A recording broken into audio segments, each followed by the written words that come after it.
دفاع سے لڑی ہوئی جنگیں جیتی نہیں جاتی، جنگ وہ جیتی جاتی ہے جس کو دشمن کے علاقے میں لے کر جایا جائے۔ ہم ابھی تک ڈیفنسو میں بیٹھے ہیں۔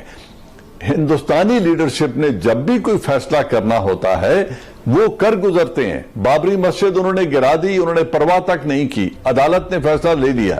نیشنل جو سٹیزن امینڈمنٹ ایکٹ ہے اس کا انہوں نے کہا اور کر گزرے، اور یعنی وہ دنیا کر کی انہوں گزر نے جاتے ہیں پرواہ نہیں کی۔ اور دنیا کچھ کرتی بھی نہیں ہے، اور صرف پاکستان یعنی ہم لوگ ورس افیکٹ ہیں، اور اس دنیا پہ آئندہ بھی کچھ نہیں کرے گی۔ جو کچھ کرنا ہے اب ہمیں خود کرنا ہے۔ اچھا جنرل صاحب، ان کو اپنے تجارتی مفاد اور اسٹریٹجک مفاد عزیز ہے۔ لال قلعہ میں جو نریندرا مودی نے سپیچ کی تھی، آپ ریٹائرڈ میجر کو چھوڑیں، خود نریندرا مودی نے کہا تھا کہ گلگت بلتستان اور بلوچستان سے لوگ میرے ساتھ رابطے میں ہیں اور وہ ہمیں کہہ رہے ہیں کہ ہماری مدد کرو۔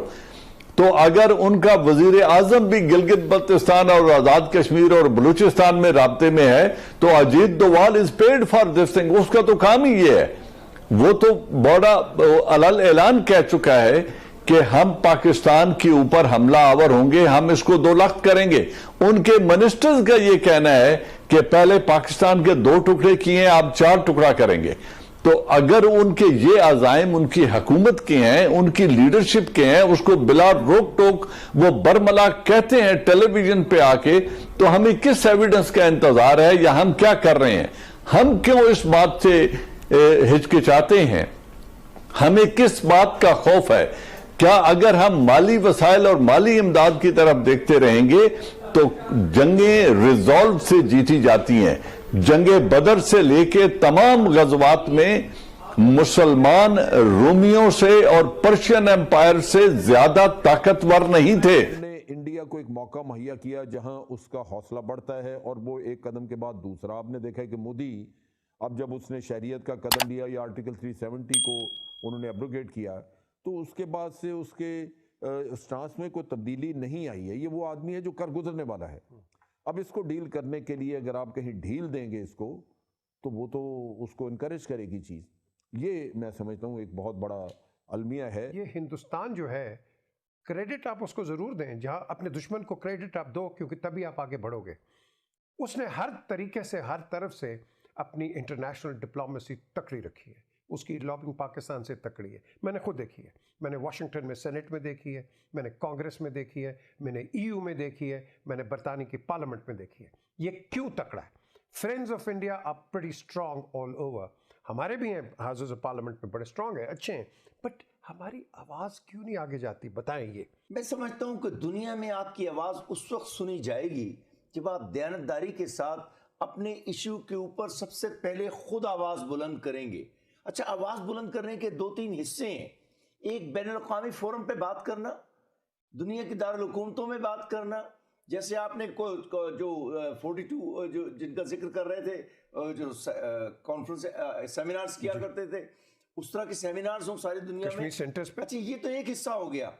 دوسرا حصہ اس کا وہ ہے کہ آپ کا ملک کا میڈیا کیا کر رہا ہے۔ ابھی بات ہوئی کہ ملک کے انگلش چینل ہونے چاہیے، بھول جائیں انگلش چینلز کو۔